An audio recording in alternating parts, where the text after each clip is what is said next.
Hola, ¿cómo están? Buenos días, buenas tardes, buenas noches. Yo soy Bernardo Villanueva y les voy a hablar de estrés y enfermedades inflamatorias oculares. Vamos a iniciar definiendo qué es el estrés, la cual es una tensión provocada por situaciones agobiantes que van a originar reacciones psicosomáticas. Este concepto es una reacción no específica, la cual va a estar asociada a factores como físicos, químicos y biológicos. Realmente el concepto de estrés es un concepto que viene de ingeniería, el cual pues, es una presión que está ejerciendo una fuerza sobre un área determinada. Entonces, esto realmente es una experiencia subjetiva, ya que una cuestión de estrés puede ser diferente en cada persona dependiendo su personalidad, carácter, etc. Tenemos dos conceptos que también es importante definir, como el eustrés, el cual está asociado a la felicidad estimulante, mejora el desempeño y saludable. Y tenemos el distrés, el cual va a generar angustia, depresión, va a empeorar el desempeño y va a ser patológico. Entonces, el llamado bueno, el estrés bueno y el estrés malo.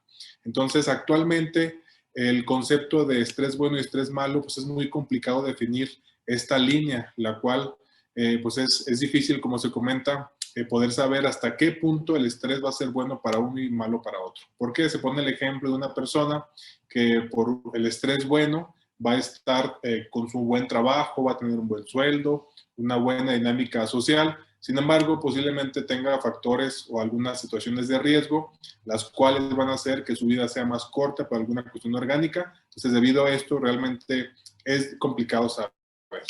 Sin embargo, de aquí en adelante, en cuanto hablemos de estrés, vamos a estar mencionando el distrés o el estrés malo.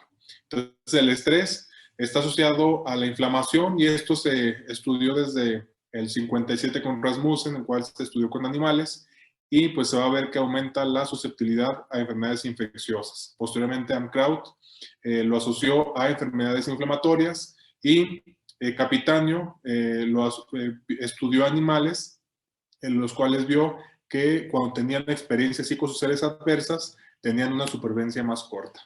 En cuanto al sistema inmunológico, bueno, el estrés va a estar asociado a enfermedades como ansiedad, depresión, suicidio y otras autoinmunes, cáncer, etc. Y se hizo un estudio de 1980 a 2017 en el cual se analizó la mortalidad y se vio que hasta un 50% de las enfermedades que causaron muerte estaban asociadas a enfermedades inflamatorias. Entonces, ¿qué es lo que tenemos en cuanto a uveitis? Bueno, sabemos que la uveitis es una causa importante, hasta 10 o 15% de ceguera en Estados Unidos al menos, y pues en muchas situaciones está asociada a una disregulación de los linfocitos T, y pues la forma de cómo se regula esto o cómo se disregula es a través del eje hipotálamo-hipófisis. Tenemos este artículo donde nos hace una estimación de kernel en el cual tenemos una diferencia de 4.3 puntos en este cuestionario que se realizó, y una de las conclusiones que tenemos es que los pacientes con uveitis se sienten más estresados que aquellos que estaban en el grupo control. Entonces tenemos también otros factores predictores multivariables, y en este estudio se encontró que el hecho de ser mujer, el hecho de estar en una terapia inmunomoduladora y tener una uveitis posterior intermedia o panuveitis va a ser un factor de más riesgo. Entonces, tenemos el estrés y tenemos la uveitis. Sin embargo, ¿cómo es que se relacionan estos? Bueno, desde los 80s, el Instituto de Medicina, y en el 2001, el Instituto de Salud nos encontró o empezó a estudiar esta relación entre los factores biológicos, conductuales y sociales en la salud y enfermedad. Entonces ya posteriormente se definió este campo como la psiconeuroinmunología, el cual es el estudio de las múltiples vías que van a relacionar el comportamiento y la salud. Y se vio que enfermedades como la depresión, el estrés, van a estar asociados a enfermedades inflamatorias e infecciosas. Entonces, tenemos este cuadro, el cual nos va a ayudar a saber cuáles son las vías, cuáles son los factores que van a intervenir en el estrés y en la inflamación. Empezamos con la hormona liberadora de corticotropina, la cual es clave en la regulación del cerebro y sistema inmunológico. Se ha visto que hay un aumento en la CRH, en el líquido cefalorraquídeo, estudiado por radioinmunoensayo, en aquellos pacientes que están bajo un estrés alto. Y también tenemos una alta dosis de CRH, vamos a tener una alteración en la respuesta inmunológica celular e innata. Otra de ellas es se está desarrollando el antagonista de la CRH, el cual se ha visto que pues, va a tener una regulación en la actividad inmune y pues esto se ha visto más en pacientes con estrés severo y depresión mayor. En cuanto al segundo mecanismo regulatorio que tenemos es el eje hipotálamo-hipófisis adrenal, el cual vamos a tener que el estrés y los glucocorticoides van a activar este eje como tal y esto va a desarrollar una disminución en la respuesta celular y de las natural killer. Otros mecanismos simpáticos tenemos a los receptores beta 2, los cuales van a estar activados por las catecolaminas y el neuropéptido Y, lo cual va a hacer que suprimamos o disminuyamos la respuesta celular y humoral. Esto va a hacer que las señales sean más potentes y tengamos una migración de células inmunes. Otro mecanismo bastante importante son los linfocitos TSD4, el cual se ha visto que regulan el comportamiento ansioso inducido por estrés y se ha visto que la fisión mitocondrial va a causar síntomas severos de ansiedad. Asimismo, el complejo de xantina linfos TSD4 van a actuar en los oligodendrocitos de la amígdala y esto va a hacer que tengamos una serie de bastantes moléculas las cuales van a iniciar, van a hacer la génesis de la ansiedad.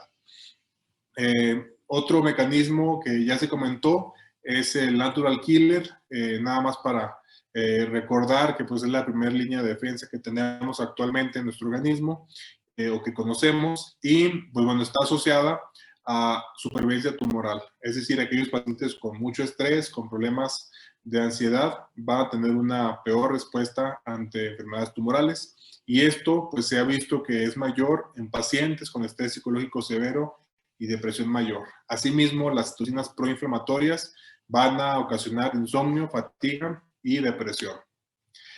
¿Qué es lo que hace cuando estás estresado? Bueno, pues se ha visto que pacientes con estrés o con depresión tienen unos altos niveles de citocinas proinflamatorias. Sin embargo, aquellos pacientes que son dependientes de alcohol o que tienen alguna adicción, por ejemplo la cocaína, tienen menor actividad a los toll-like receptor número 4.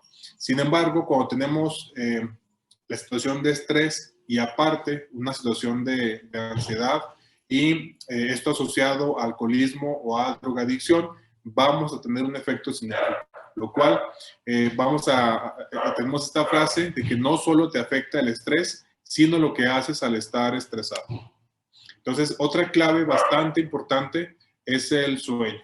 El sueño, pues es muy, muy importante para nuestra vida. De hecho, personalmente, yo creía que pues el estar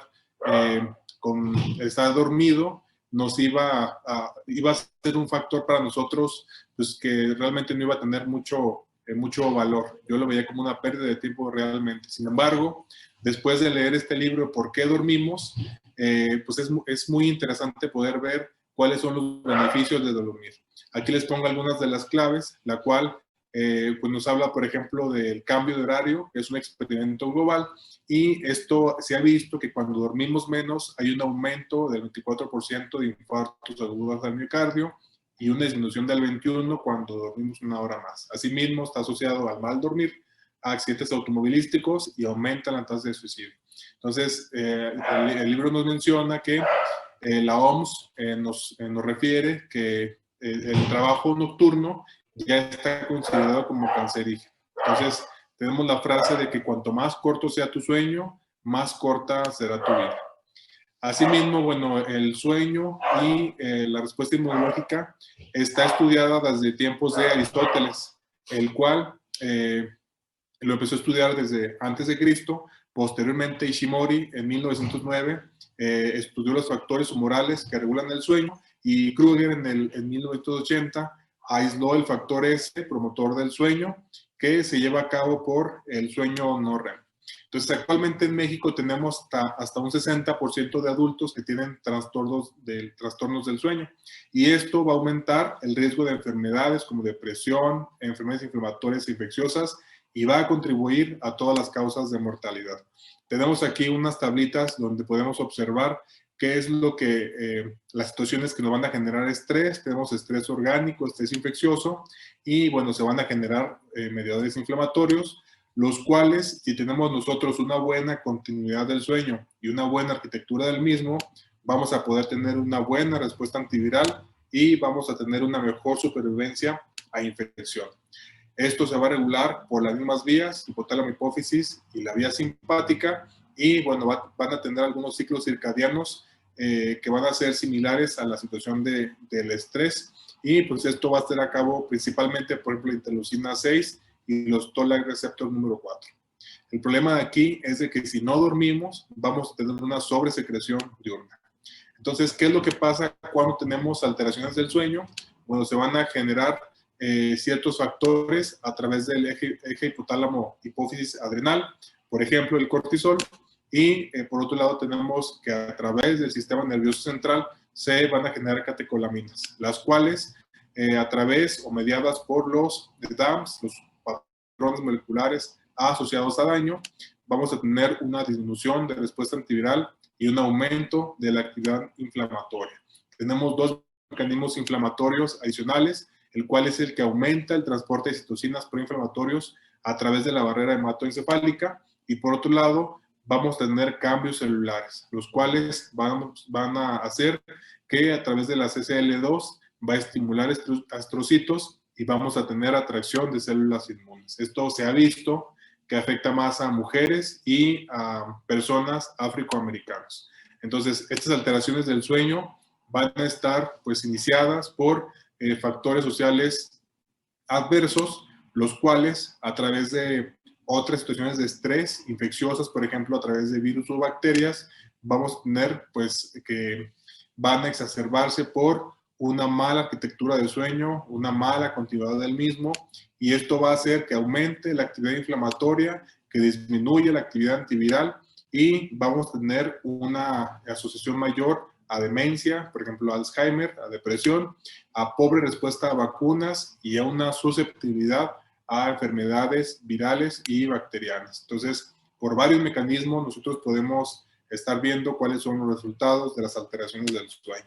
Entonces, otro concepto importante es que al alterar el sueño vamos a tener aumento de la edad epigenética, mayor desgaste de telómeros leucocitarios y una mayor senescencia celular, lo cual de los más importantes es la edad epigenética, la cual va a ser un mejor predictor de mortalidad y morbilidad comparándolo con la edad cronológica. Entonces, otras consecuencias, ya comentamos el Alzheimer, demencias y riesgo de depresión en pacientes con un trasfondo inflamatorio. Entonces, ¿qué es lo que podemos hacer en estas situaciones? ¿Cómo podemos llegar a romper este círculo vicioso? Bueno, tenemos las llamadas intervenciones psicosociales, la cual va a inducir una mejoría en la respuesta inmune. ¿Cuáles son estas? La terapia cognitivo-conductual, meditación, manejo de estrés, terapia mente-cuerpo.